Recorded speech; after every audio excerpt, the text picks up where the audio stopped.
M. Kerno Suleiman Baldé, M. Mamadou Kali Gallo et M. Moussa Kegoro Kamara.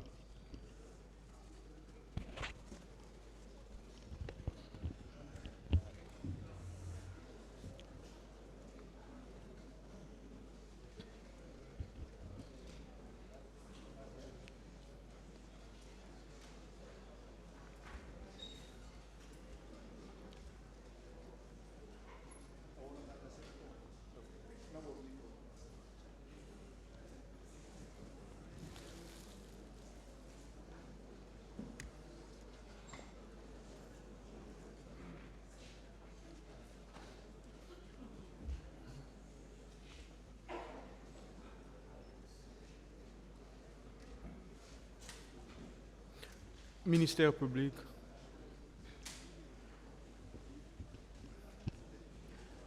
Merci, Monsieur le Président. Silence, s'il vous plaît. Merci, Monsieur le Président. Honorables assesseurs, nous avions voulu également une confrontation entre Maître Kerno Suleiman Baldé, M. Kali Diallo et l'accusé Moussa Kegoro Kamara.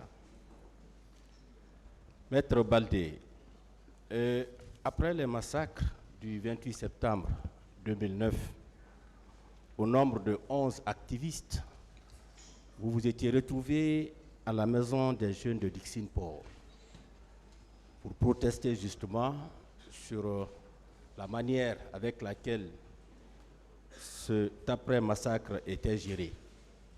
Et vous dites qu'aux environs de 20 heures, Colonel Kegoro et ses hommes sont venus vous enlever pour vous conduire à leur service au camp Alpha Yaya Diallo, là où vous avez été séquestré et torturé.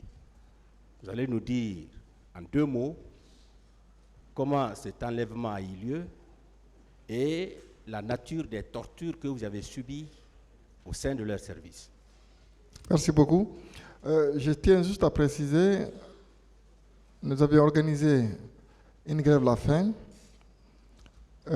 pour dénoncer non seulement la violence, mais aussi exiger à ce qu'il y ait des négociations entre les différentes parties pour éviter de nouvelles violences. Donc, avant même que nous organisions la grève de la faim. Bon, vous pouvez nous dire l'essentiel, s'il vous plaît. Vous aviez déjà expliqué tout ça. Oui, oui. Dites-nous l'essentiel. Tout à fait. Donc, on avait informé tout le monde et nous avons organisé la grève de la faim. Le premier jour, ça s'est bien passé, comme je l'avais dit. Mais c'est vers 20h. Nous étions à l'intérieur de la salle, couchés sous des matelas. La porte n'était pas fermée à clé. Et il y a le colonel Kegoro qui est venu devant nous et je suis content de le regarder et de le voir en face. Il a défoncé la porte avec ses hommes. Il est rentré. Ils sont jetés sur nous. Ils nous ont tiré certaines personnes par les pieds, d'autres par les mains. Ils ont traîné de la salle jusqu'à l'extérieur où des pick-up étaient garés.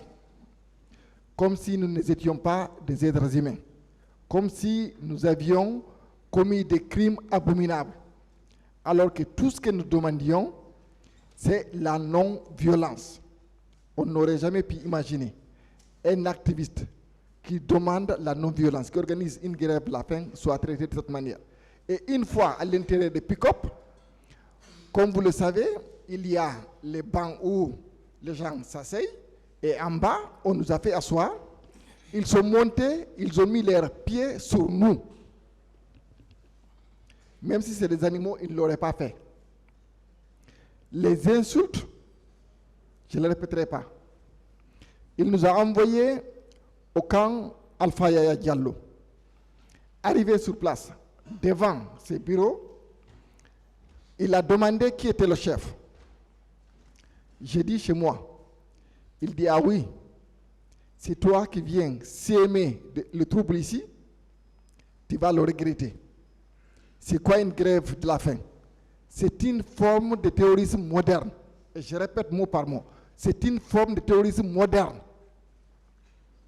Il a ordonné à ces gens d'envoyer des pains Et je précise des pains libanais, puisque c'est différent par rapport au pain tapalapa. C'était des pains fades, avec du corned-beef. Il nous a dit, vous avez deux options.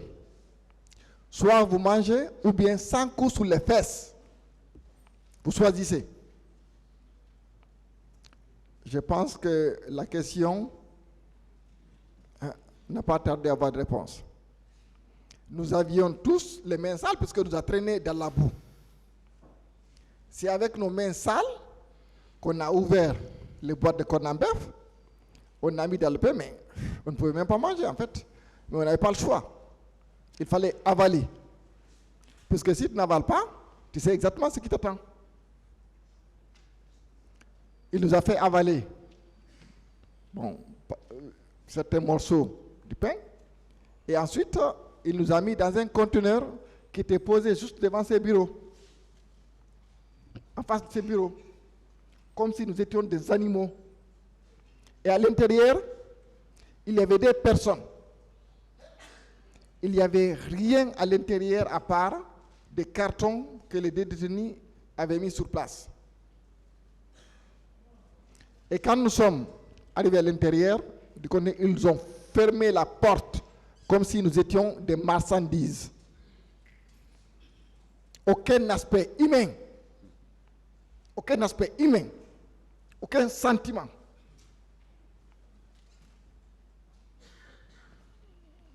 Les deux détenus qui étaient à l'intérieur, il y a l'un d'entre eux qui a commencé à nous menacer.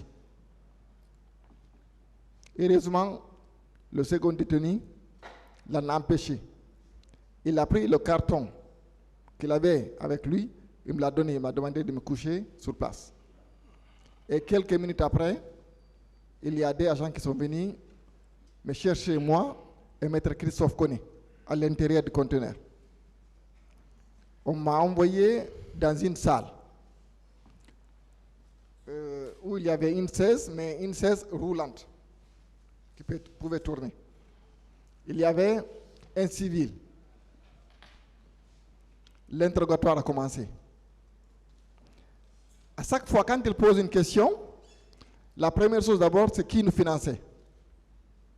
J'ai dit, nous n'avons absolument aucun financement et nous n'en avions pas besoin puisque les moyens que nous avions utilisés pour organiser la grève de la faim n'étaient pas des moyens considérables. Ils ont dit c'est faux, que nous étions financés par d'autres personnes. Et il fallait l'avouer. Dans le cas contraire, nous allions subir les conséquences. Et si la question n'était pas satisfaisante, c'était des gifles et des insultes. Ça a duré, si ma mémoire est bonne, à partir de 21h, 22h30, comme ça, jusqu'à 2h du matin. Et je ne pouvais plus. Je leur ai dit, bon, vous arrêtez, vous écrivez tout ce que vous voulez et je signe. Ils ont écrit ce qu'ils voulaient, ils m'ont donné, j'ai apposé ma signature. Malgré cela, il y a l'un des gendarmes qui a continué à me frapper.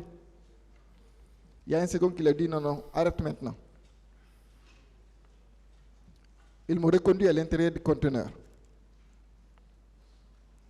Il y a, je ne sais pas ce qui s'est passé à mon absence par rapport aux autres, mais il y a des gens qu'on cherchait et ramenés, et le lendemain matin, ils ont fait sortir tous devant le bâtiment principal. Il y avait le professeur Koutoubou Sano et le colonel Abdoulaye Serif Diaby qui est là. Et j'espère que vous allez l'appeler.